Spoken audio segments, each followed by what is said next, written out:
저는 성도들 재미있는 설교 하려면 할 수 있습니다. 성도들에게 도움이 되는 유익한 거, 제가 책 읽는 게 취미잖아요. 이것저것 책 읽고 자료 연구해서 성도들에게 도움이 되는 그런 세미나 할 수 있습니다. 그런데 저는요, 1993년에 그해 여름에 저 경북 김천에 저희 고향교회에서 교회학교 전도사로 있을 때 제가 가르치던 아이 중에 초등학교 2학년 김기현이라는 아이가 방학 때 놀러 갔다가 물에 빠져 죽었습니다. 저는 몇 달 동안 그 충격에서 벗어나지 못했어요. 제가 기현이에게 복음을 제대로 전했나? 약간의 장애가 있는 저에게 손을 이렇게 하면서 두목님 그러면서 막 이렇게 그때 이게 유행했는데 하여튼 작고 해맑은 아이가 나중에 천국에 가면 그 아이를 만날 수 있을까? 그때 저는 24살의 아이였는데 그때부터 저는 작정을 했습니다. 저는 하나님 말씀만을, 복음만을 전하겠다. 우리 교회에서도 우리 성도들 제 설교 많이 딱딱하고 힘들죠. 그럼에도 불구하고 저는요, 우리 교회 오는 사람들이 말씀을 통해서 하나님 바로 알고 예수님 바로 알고 예수님을 만나게 되는 것, 그리고 예수님 위해 살게 되는 것, 나중에 그래서 하늘나라에서 우리 다 다시 모이는 것, 그게 목사로서 저의 기도의 제목이고 사명입니다. 다른 일에 화내지 마세요. 다른 일에 속상해하지 마세요. 다른 일에 신경 쓰지 마세요. 예수가 내 안에 있고 내가 마음을 열고 예수님 모셔드렸으면 이제 예수님과 동행하고 예수님이 우리에게 오신 것처럼 우리도 형제와 자매들에게 찾아가고, 그게 교회입니다.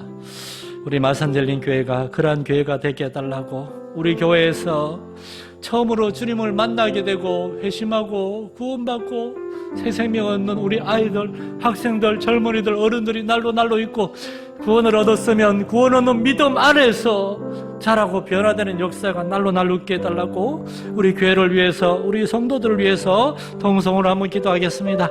하나님 아버지, 이 밤에 우리가 이를 특별 기도회로 모였습니다. 이 밤에 참으로 우리 마천교회 성도들 한 사람 한 사람, 이 자리에 함께한 사람들이나 함께하지 못한 사람들에게나 성령 하나님 찾아오셔서 정말 우리를 위해서 이 땅에 오셨던 우리 주 예수 그리스도의 그의 낮아짐과 그의 겸손함과 그의 고난의 그 죽으심을 통하여 우리의 죄가 예수 안에서 도말되고 예수님의 의가 우리에게 입혀졌음을 깨닫는 역사가 우리에게 있게 하여 주시옵소서. 우리 마산 열린교회 안에, 이 땅의 교회들 안에 그러한 예수님을 만나게 되는 새 생명의 구원의 역사가 있게 하여 주옵소서. 예수를 만나고 새 생명을 얻고 하나님의 자녀로 이 땅을 살다가 나중에 영원한 하나님의 나라에서 우리가 다시 만나게 되는 그러한 믿음과 소망을 가지고 살아가는 이 교회가 되게 하시고 이 성도들이 되게 하여 주시옵소서.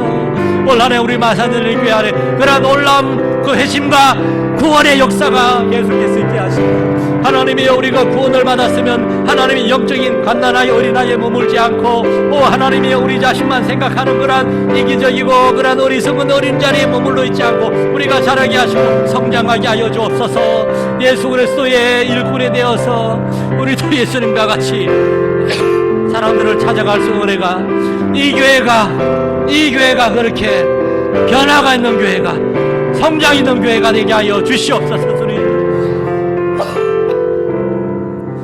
하나님 아버지, 1월에 하나님이여, 온 나라가 혼란 가운데 있고 도대체 이 나라가 어떻게 되려고 하나, 이 나라 경제는 언제쯤 회복될까, 여러 가지 두려운 마음들이 있지만, 그러나 바로 이때에 우리 믿음의 사람들은 하나님 앞에 나와서 한 마음을 함께 엎드려 기도하기를 원합니다.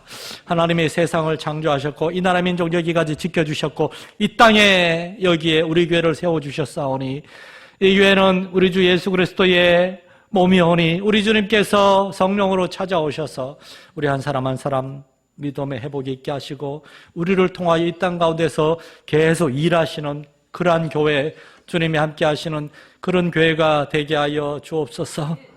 그러한 교회가 되기를 사모하며 우리의 죄와 허물과 연약함, 교만함들을 주님 앞에 내어놓고 엎드려 성령으로 씻음받고 새로워지기를 사모하며 우리 개인의 기도 제목, 가정과 교회의 기도 제목, 참으로 어려운 가운데 있는데 이 나라와 이 민족을 위하여 이번 한 주간 특별히 우리가 하나님 앞에 간절히 부르짖어 기도할 때 하나님이시여, 하늘 문을 여시고 우리에게 그 얼굴빛을 비추시고 우리에게 응답하여 주시고 우리에게 찾아와 주시옵소서. 우리에게 역사하여 주옵소서. 일하여 주옵소서. 우리 주 예수 그리스도 이름으로 기도드립니다. 아멘. 하나님 말씀 사도행전 2장 1절에서 13절입니다. 이번 한 주간은 사도행전 2장을 1절부터 끝까지 다 볼 겁니다. 그래서 교회란 무엇이고 교회란 어떻게 시작되었고 교회는 어떻게 나아갈 것인가 우리가 좀 참고하려고 합니다. 사도행전 2장 1절에서 13절까지 우리 한 절씩 교독하겠습니다. 오순절 날이 이미 이름에 그들이 다 같이 한 곳에 모였더니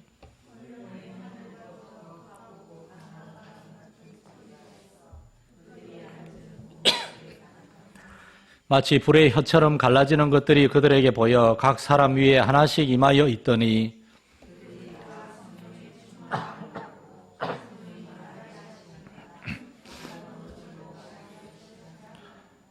그때에 경건한 유대인들이 천하 각국으로부터 와서 예루살렘에 머물러 있더니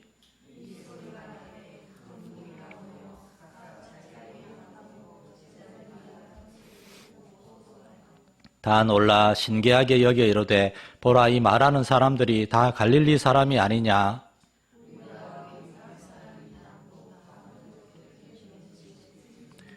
우리는 바데인과 메데인과 엘람인과 또 메소포다미아 유대와 갑바도기아 본도와 아시와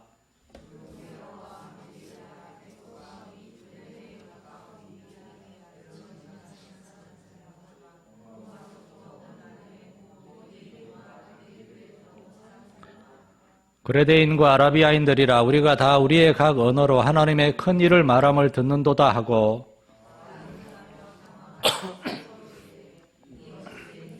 같이 읽겠습니다. 또 어떤 이들은 조롱하여 이르되 그들이 새 술에 취하였다 하더라. 아멘. 유인물에 간략하게 요약을 했는데요. 이 말씀은 교회가 어떻게 시작되었는가에 대해서 우리에게 5가지 중요한 원리를 가르쳐 줍니다. 첫째는 믿음입니다. 교회의 시작은 하나님을 믿는 믿음에서 시작이 됩니다. 예수님을 따르는 수천 수만 명의 사람들은 다 도망가고 다 어디에 있는지 몰라요. 그러나 예루살렘에 그 예수님을 잡아 죽인 사람들의 살기가 등등한 그 가운데 예수님의 11 제자들과 그리고 예루살렘에서부터 예수님을 따라온 여인들과 그 형제들과 그리고 그 외 이 성도들에서 120여 명 정도의 성도들이 마가의 다락방에 모여서 정말 무서워 덜덜 떨면서 거기에 있었습니다. 그들이 왜 거기에 있었을까요? 한 가지 이유밖에 없습니다. 예수님을 믿었기 때문에. 그들은 구약 성경을 많이 알지도 못했어요. 예수님의 말씀을 많이 듣고 배웠지만 예수님의 말씀을 다 깨닫고 안 것도 아니었어요. 그러나 그들은 예수님을 믿었습니다. 이 예수님, 우리 나사렛에 오신 예수님은 하나님의 아들이시다. 마태복음 16장 19절에서 베드로가 고백한 것처럼 주는 그리스도시요 살아계신 하나님의 아들입니다. 이러한 믿음, 예수님 믿고 예수님만 붙들고 거기에 모였었던 겁니다. 여러분, 교회는 그런 사람들입니다. 예수님만 믿는 사람들, 예수님 믿으면 충분하다. 예수님을 전적으로 의지하고 모인 사람들. 물론 돈도 의지할 수 있겠죠. 사람도 의지할 수 있겠죠. 우리의 직장도 의지할 수 있겠죠. 자녀들 의지하거나 돈 많은 친구를 의지하거나. 여러분, 어떤 때는 다 도움이 안 될 때가 있습니다. 우리가 오롯이 혼자일 때가 있어요. 그리고 나중에 우리가 하나님 앞에 나아갈 때도 우리는 혼자입니다. 우리는 아무것도 가져갈 수 없습니다. 우리는 하나님 앞에 나아가서 너는 뭘 믿고 내 앞에 나왔느냐? 뭘 믿고 내 앞에 나왔느냐? 여러분, 우리가 할 말은 한 가지밖에 없습니다. 예수님 믿고 여기 나왔습니다. 예수님만 믿습니다. 예수님만을 믿습니다. 교회는 그런 겁니다. 우리 예수님이 제자들을 다 모았어요. 1절에 보면 그들이 다 같이 한 곳에 모여 있었다고. 다 모여 있었다고. 모이는 게 그렇게 중요한 겁니다. 1월 특별 기도회 이게 처음으로 하는데 좀 더 많이 오셨으면 좋겠지만 그래도 오신 분들께 너무 감사하고 다 1월 연초에 이런저런 사정이 있었겠죠. 이런저런 사정이. 오늘날은 온라인 예배가 유행하는 시대입니다. 우리에게는 온라인 예배를 핑계대지 않았으면 좋겠어요. 그래서 저는 이번 특별 새벽 기도회는 온라인 올리질 않습니다. 방영도 안 하고 함께 모여서 기도하는 게 중요하니까. 대신 설교는 녹음해서 설교는 올릴 거예요. 함께 모여서 함께 손을 잡고 함께 한 마음으로 기도하는 거. 120명의 사람들이 모여가지고 그냥 두려워하지만은 전부 다 예수님을 믿는 사람들, 예수의 이름으로 모인 사람들, 거기에서 교회가 시작됨을 믿으시기 바랍니다. 우리 마산 열린 교회가 믿음의 공동체가 되게 해달라고. 믿음의 크기가 좀 다를 수는 있어요. 믿음이 있지만 어려운 일에 부딪히면은 정말 믿음이 다 잊어버리고 깜짝 놀랄 수도 있어요. 믿음이라는 건 어때 손에 딱 잡히는 게 아니고 우리의 마음 안에 있는 그런 의식, 깨달음 그런 거니까. 그러나 하나님 도와주시면 다시 그 믿음을 또 붙잡게 됩니다. 물론 믿음이 큰 사람들은 웬만큼 어려움을 만나도 잘 이겨내겠죠. 우리 정들자 원사님이 참 그 몸이 편찮으신데도 특별기도 오셨는데 저기 검사를 갔을 때 어떤 의사가 그러더래요. 환자분은 왜 이렇게 무덤덤 하시냐고. 권사님이 짧은 시간 이렇게 구원과 영생에 대해 잠깐 간증을 했대요. 여러분, 우리도 저런 믿음까지 자랄 수 있습니다, 여러분. 저는 목사지만 믿음이 약해가지고 어려운 문제가 있으면 하나님 앞에 와서 울면서 따지기부터 합니다. 하나님, 무슨 문제 얘기할지 아시죠? 여기가 하나님 앞에 대드는 자리입니다. 그러나 어쨌든 크든 작든 우리는 믿음을 가지고 하나님 앞에 모인 사람들, 그게 교회예요. 그리고 그들의 그 작은 겨자씨 같은 믿음, 그 믿음이 그냥 우리 안에만 머물러 있는 것이 아니고 겉으로 나타나야 됩니다. 그걸 뭐라 그런가 하면 순종이라고 그래요. 순종하지 않으면은 우리의 믿음을 알 수가 없어요. 우리 자신도 알 수가 없어요. 제자들은 주님을 믿고 모여서 기도했어요. 예수님이 그렇게 말했으니까 내가 약속한 성령님 오시기까지 예루살렘을 떠나지 말고 모여서 기도하라.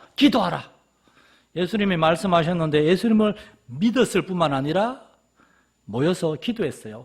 제가 오래전에 어떤 목사님한테 그런 설교를 들었어요. 그 목사님은 상상력이 좀 지나치게 풍부하시더라고요. 그 목사님이 이러더라고요. 자기가 마가의 다락방에 가본 적이 있답니다. 굉장히 크더래요. 120명이 아니라 한 200명, 250명도 앉겠더래요. 그래서 그 목사님이 그렇게 설교하시더라고요. 아마 처음에는 한 200명 넘어 모였을 거예요. 그런데 모여있다가 겁이 나니까 이렇게 간 사람들도 있고 나중에 120명만 한 절반 이상 도망가고 한 120명만 남았던 것 같아요. 제가 보기에는 그거는 성경에 나오지 않으니까 알 수는 없어요. 이제 지나친 추측이에요. 그러나 어쩌면 한두 사람 정도는 무서워서 떠난 사람들도 있지 않았을까요? 예수님을 따르는 사람들은 굉장히 많았거든요. 그러나 120여 명의 성도들은 무서웠지만 예수님 말씀을 신뢰하고 모여서 기도했습니다. 여러분, 우리가 기도하고 예배에 참여하고 복음을 전하고 나누는 그러한 행동, 그게 우리의 공로가 아닙니다. 그거는 우리가 구원을 받기 위해서, 복 받기 위해서 선행을, 업적을 쌓는 게 아니에요. 그건 은혜에 감사하기 때문에 우리가 예수님을 믿음으로 순종하는 거예요. 이게 부족해도 우리도 하늘나라에서 만납니다.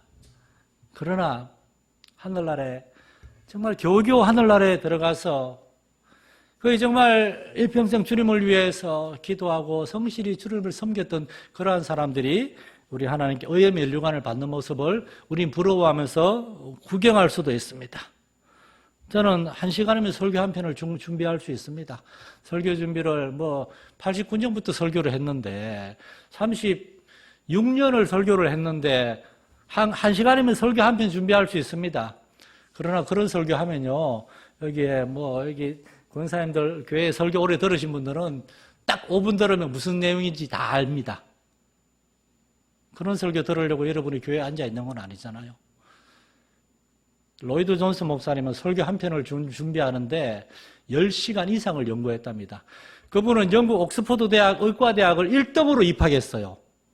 대학 내내 그 사람은 1등이었어요. 천재였어요. 그런 사람이 설교 한 편을 준비하기 위해서 10시간 넘게 매일 몇 시간씩 기도하고 연구하고 준비했는데 저같이 평범하고 아주 부족한 사람은 더 애써야죠.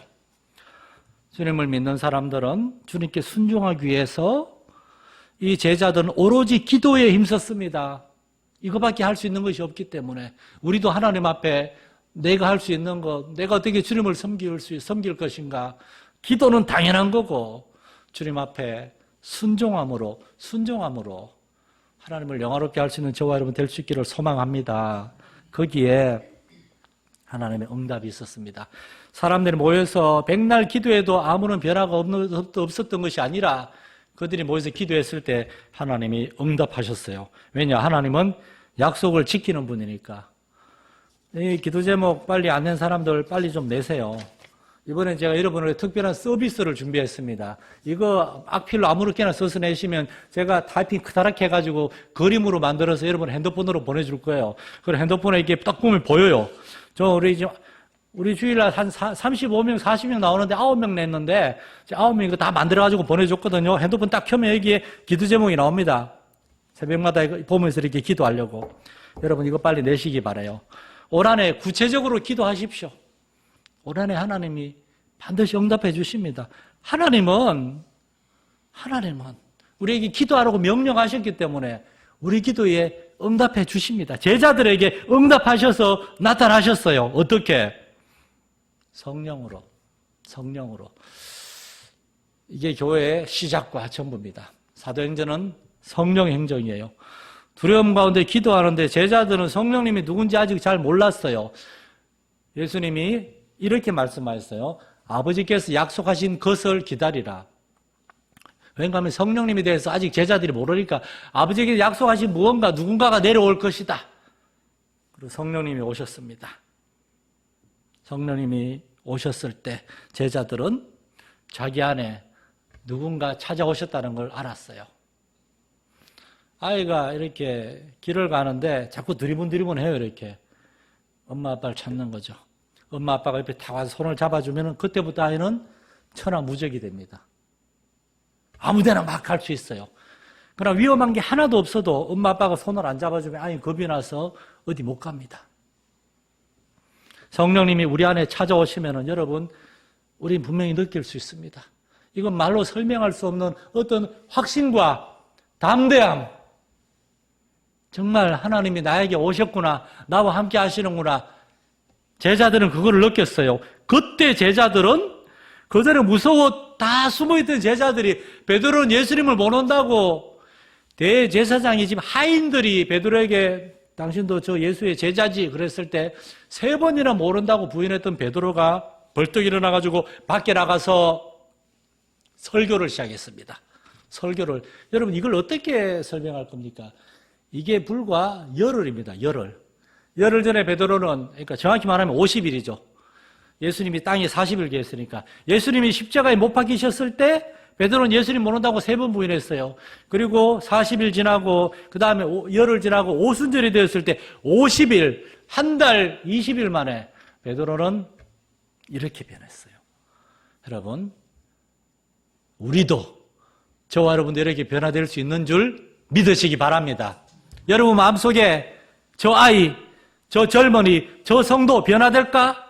성령님 찾아오시면 변화될 수 있는 줄 믿으시기 바랍니다. 우리 교회에서, 우리 교회 학교에서 그러한 변화의 역사가 일어나게 해달라고. 우린 교회잖아요.